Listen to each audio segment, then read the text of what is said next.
Hello guys, tulad ng sinabi ko na post ko na special topic natin 'yan kasi nga na-monetize na tayo. So ito na 'yon mga guys. Magiging topic natin 'yan, huwag niyo muna i-scroll. Mahalaga 'to. Medyo mahaba lang 'to pag-uusap natin ngayon pero malaking tulong 'to, maraming kaalaman na matutunan niyo dito tungkol sa stroke patient. Ngayon, yung sinabi yung na-post ko na within 3 session makaka-recover yung stroke patient niyo. Pakinggan niyo para maliwanag sa lahat lalo na yung may mga kamag-anak na na-stroke na yun o yung matagal na stroke, at least alam nyo, magkaroon kayo ng ideya dito kung ano ang dapat nyong gawin. Isa po akong acupressurist. Hindi ako PT o physical therapist ng Western technique. Physical therapist tawag nila doon. Ano kasi, yung natutunan ko at napag-aralan ko, Chinese technique, ang tawag doon acupressurist, katumbas ng acupuncture. Kung sino sa inyo yung nakakaalam ng acupuncture, may idea sa acupuncture, yung tinutusok ng dagom doon ng mga acupuncturist, yun din ang dinidiinan namin.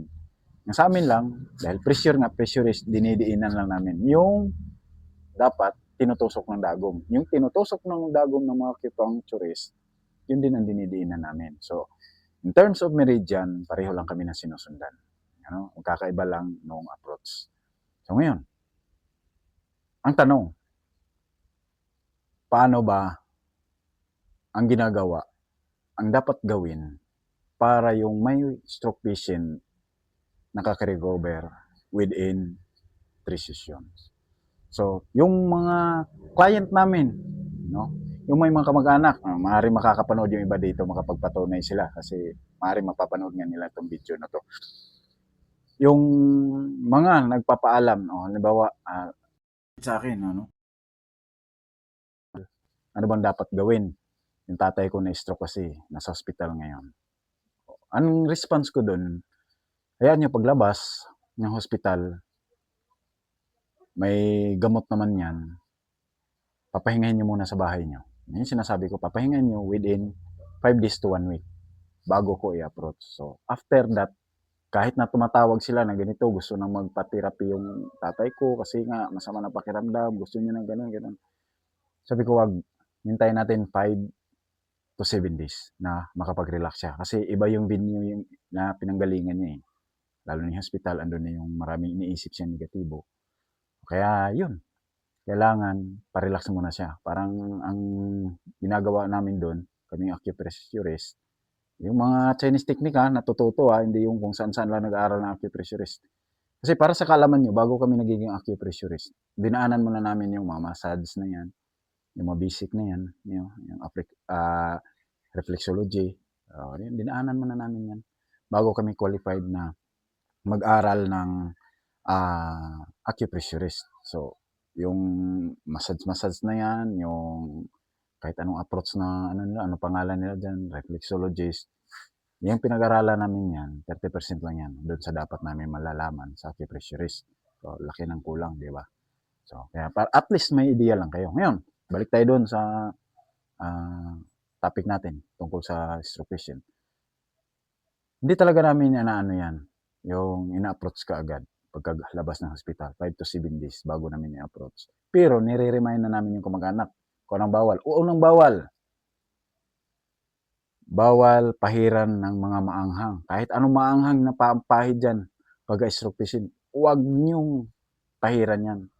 Kahit anong pakiusap. Kasi may mga maanghang tulad ng may menthol, may silsilik, hindi maganda yan. Nakakasira ng flexibility ng nerve ng parte ng katawan ng may stroke. So, may posibilidad na stagnant yung mga nerve niyan. Na instead na makagalaw ng maayos na madali yung stroke patient, na-delay or na-prevent, no? May tendency na sa sobrang dami ng pinapahid dyan na maanghang, nawawala ng chance na makarecover agad.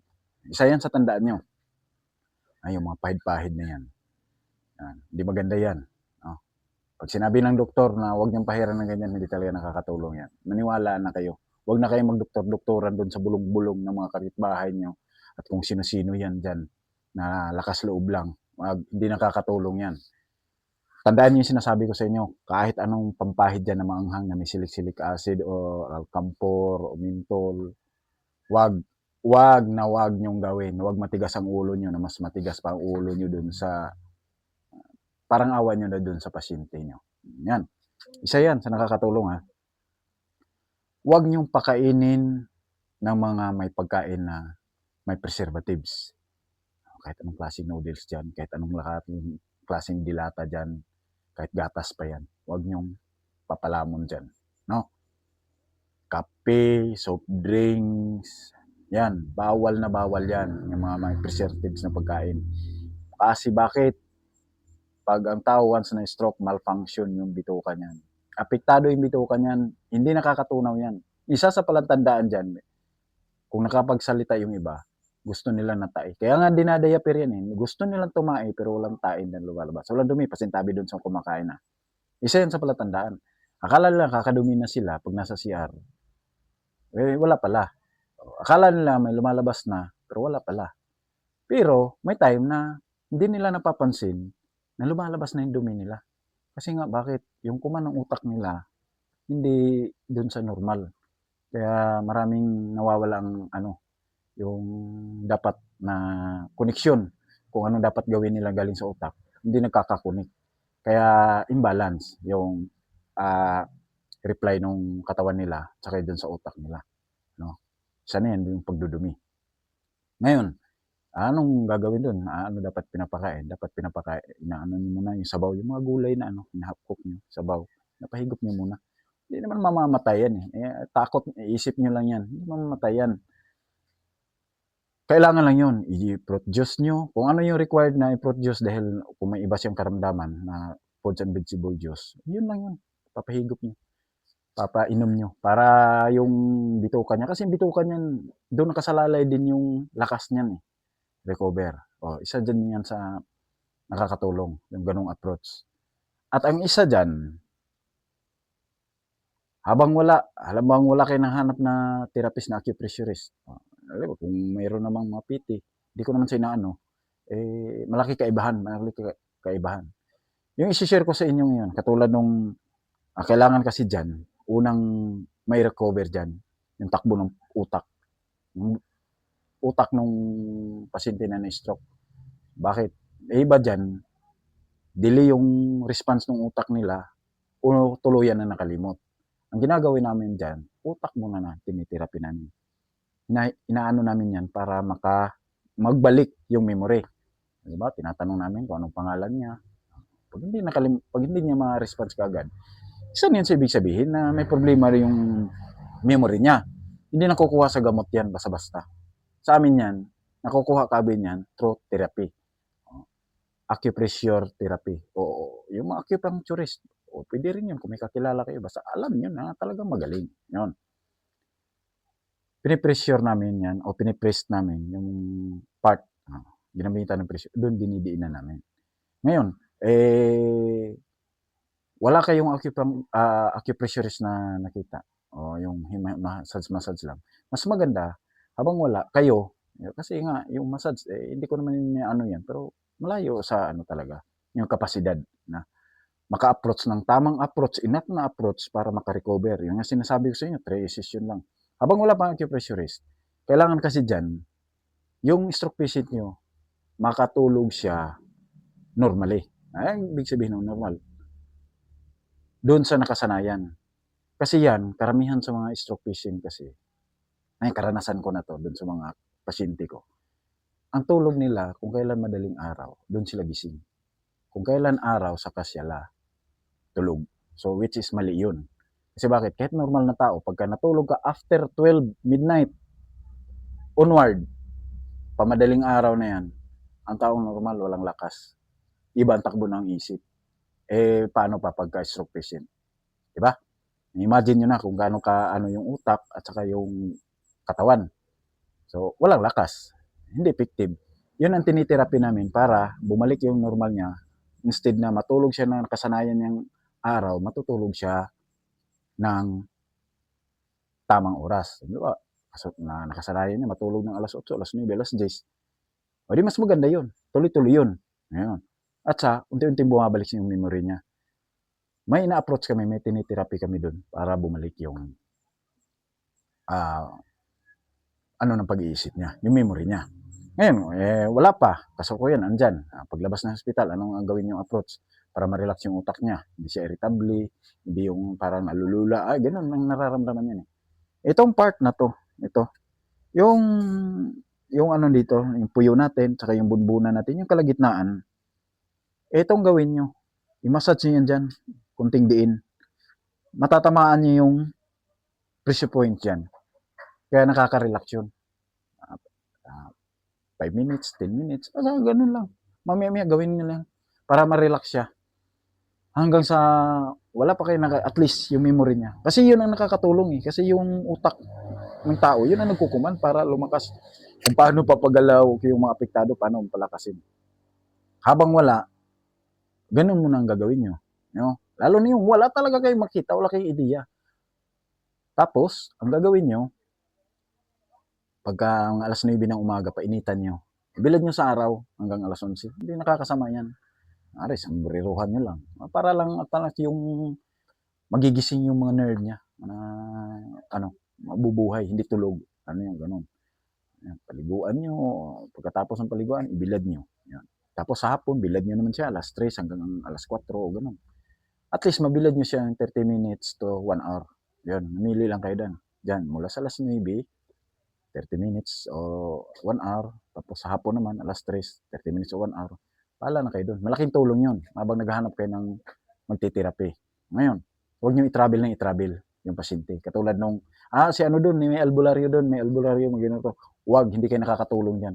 Mauubos yung, kayo mapapagod, may stress yung pasyente nyo sa kakalipat nyo. Hindi nyo dapat binuhat-buhat kung saan-saan yan, itatravel kung saan-saan. Dapat nakarelax yan.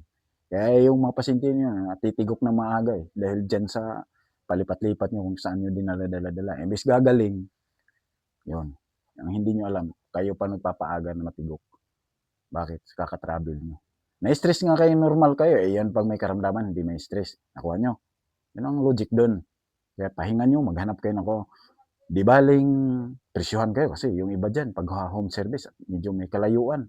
1.5.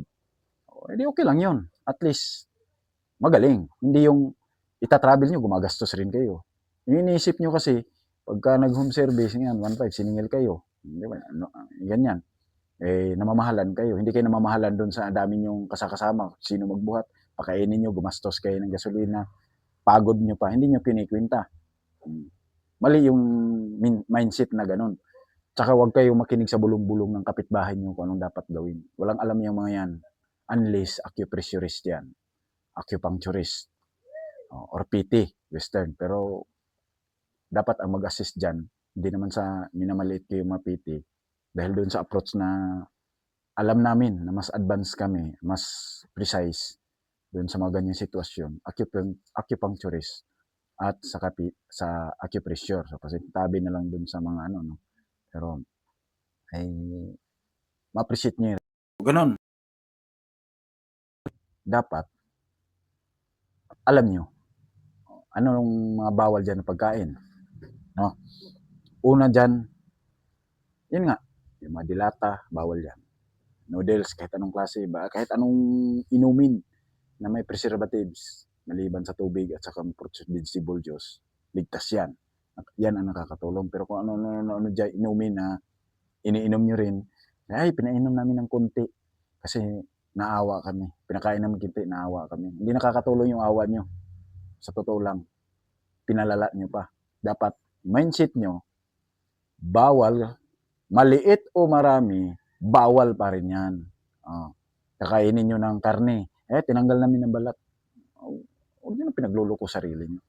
Pinaprangka ko lang kayo. Kasi may iba matatigas ang ulo yung kamag-anak Mas matigas pa ulo dun sa pasyente. Kaya lumala yung pasyente. Kaya kinaklaro ko lang.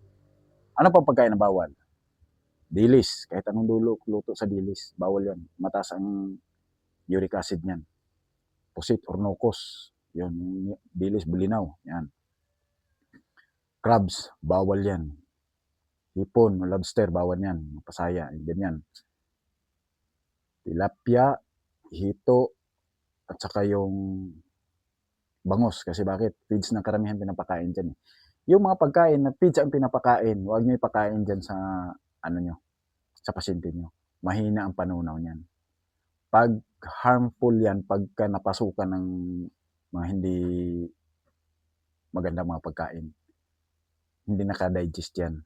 Para lang nagkasugat, imbis magaling na binuhusan mo ng natuluan ng asin. Iyan, hapdi. Ganun yan. Hindi nyo iindain yan. Iniinda ng pasyente yan na hindi nyo alam. Nakaka-apekto sa pag-recover, pagbalik ng lakas na yan.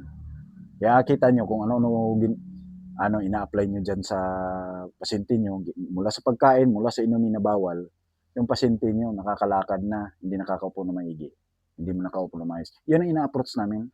Kaya binibigyan namin kayo ng warranty and 3 session. Yun nga, kailangan kami ang mauna, hindi yung dumaan na ilang buwan, huwag ka nang umasa doon. Kasi marami ng bawal ang kinain doon eh. Kahit sino acupuncturist doon, hindi makawaranty ng 3 session. Bakit? Wala na, marami ng pasok na bawal sa katawan nila. Kung saan-saan nyo na dinadala. Tapos saka nyo ilapit sa acupuncturist. Pero, may tendency dyan na makarecover ang lakas at saka yung tamang memory niya. Pero yung natural, no? Medyo may katagalan na. Hindi na 3 session. Kasi nga, lumipas na ng ilang buwan, dumaan na sa kung sinong tao, hindi na timbre sa amin ng maaga para yung bawal, na-explain namin dun sa kamag-anak. Kaya, pagka natimbre sa amin, na may pasyente kami na ganito ganyan, mga darating, lalabas sa ospital na ganitong araw, i-explain namin kung anong dapat gawin, kung anong hindi dapat ipakain. Guaranteed yan, 3 session. Hindi lang yan basta sa pagsalita, hindi nakakalakad. Makita nyo, yung kamay, yung paa, normal na ang lakad. Kahit na may pabalik-balik yan na medyo yung nerve, at least nakakalakad siya unti-unti na exercise. Yung kamay niya, naigalaw, naipulot ng kung ano-ano. Listed na yan. Marami akong maaari makakapanood dito. Sila makapagpatunay na ganun nga. Pero, pag dinalan nyo sa acupuncturist, dumaan na ng ilang buwan, matagal makarecover dyan. Makatagal na. Pero at least, maremedyohan yung pag-upo, na siya lang maupo, kahit anong upo gawin, wala nang alalay nakakaupo na hindi pa bagsak. Naipidal yung paa. Hindi katulad nung hindi acupuncturist ang mag-approach. Talagang yun. Yung diretso lang yung paa, lakad na yan, paika-ika. Hindi man lang maangat. Ayun, yung bang mapidal ba? Yung ganun. Kung nakita nyo na kung anong itsura pagka naipidal mo yung yun. Yun ang kulang ng ibang nag-approach dun sa may mga stroke patient. Kailangan din yung mag-approach dyan. Sapat ng ka-experience. May kaalaman na, enhance, may aklat kung paano mag-approach. Bakit? Isa na dyan yung oras. Pag nagpa-therapy kayo ng stroke patient nyo, hindi yan pwede sa kung anong oras. Sa amin, na Chinese technique, 9 to 11, AM lang. Kasi bakit? Malakas yung puso nila dyan. Doon lang kami nag-a-approach niyan. Hindi na kami lumalampas. Pag lumalampas ng alas 12, wala na. Hindi na kami maliban lang kung ang ibang karamdaman. Yung mga internal organ na may diferensya.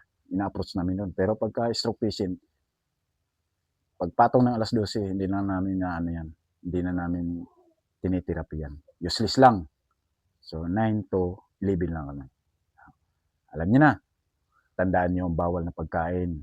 Yan, sobrang maalat na yan, yung matataas ang uric niyo, pakain sa mga mas maganda pakainin niyo vegetable juice. Na unti-unti na siya naka-recover, pero huwag basta-basta kasi masilan nga yung bituka eh. Yun ang isa sa ingatan niyo. Dapat yan, mag-juice kayo o maggugulay kayo, yan, may repolyo lagi. Naihalo niyo kasi isa yun sa nagpapalakas sa bituka yung repolyo. Sana may natutunan kayo dun sa mga may stroke patient Salamat dun sa social media groups na nag-invite sa atin na gumawa ng event. So may live tayo this coming 12 sa Sunday, 7 to 8 PM. Invite tayo doon kasi nga na-monetize na tayo. Doon kasi lumabas yung mga ads natin doon sa mga grupo na yon, no? Salamat doon sa mga admin. Salamat sana God willing matuloy tayo. Maganda pang taon natin. Pag-pray natin na matuloy. Ibabahagi ko sa inyo doon kung saan dapat pinipisil sa ano man ang karamdaman natin. na nararamdam sa mga katawan, tuturo ko sa inyo dun in live. So, may anak akong makakausap dito. Parang sila ang maging model ko. Pipisilin ko kung ano dapat pisilin. Doon sa pangkaraniwang hindi magandang nararamdaman sa katawan nyo. So, unti-unti natin yan. 1 hour lang kasi. Kailangan may bahagi ako sa inyo doon. Medyo marami-rami. Ano? Para makatulong sa inyo. So, sana supportaran nyo ako during that time sa live natin. Pasensya na kayo, medyo mahaba. Gusto ko lang kasi matutunan nyo tungkol sa tamang ng stroke patient. Para makatulong kayo kahit wala pa kayong nakikilala, maparelax nyo na. Tapos yung pisil-pisilin nyo, itong palad, ano? Oh, ito palad sa mga stroke patient nyo. Pisil-pisilin nyo yan. Laanan nyo, 5 minutes, ganyan. Tapos suntok-suntokin nyo yung talampakan. Ayan, makakatulong na kayo dun. Basta huwag nyo lang pahiran ng kung ano-anong pampahid dyan ng manghang. Hindi nakakatulong yan. Maniwala kayo. Palalain nyo lang yung stroke patient nyo. Imbes na may stretch yung damage ng kamay at saka paa, hindi. Kasi bakit? Nawala flexibility ng nerve. Na-stagnant. Na-compress. Instead, magiging flexible. Kaya hindi nakakatulong yung pahid-pahid na maanghang na yun dyan na kung ano nung binubulong-bulong sa kapitbahay nyo kung sino kumag-anak nyo. Hindi yan. Huwag kayo maniwala. Pahiran nyo na lang, i-hot compress nyo na lang kung maaari. Yan, nakakatulong pa yun. Kaysa dyan sa pahid-pahid ng mga langis-langis na maanghang. Hindi makakatulong yan. Bakit? Nakakasira pa ng mga tissue yan. Nakakarupok. Yan pa isa sa contributor ng muscle pain. Ano? Yan. Kasi makukontaminate yung dugo ng tao. Nakita nyo, yung mga may karamdaman, no? Pinapahiran yan, dinidiin-diinan. Tingnan nyo mga likod nyo. May mga bukol-bukol na. Kasi mali kasi. Hindi kasi dapat na sira yung tissue, pinahira nung mintol, ayun. Yung iba dyan, nagka-plema pa. Yan pa ang source na matinding kirot sa likuran nyo. Ayan, babahagi ko rin sa inyo yan. Doon sa tuwing magla-live tayo kung paano ang solusyon sa mga problema nyo na yan. Kaya sana supportaran nyo ako doon sa darating na live natin. Ano? Sunday, this coming 12, no?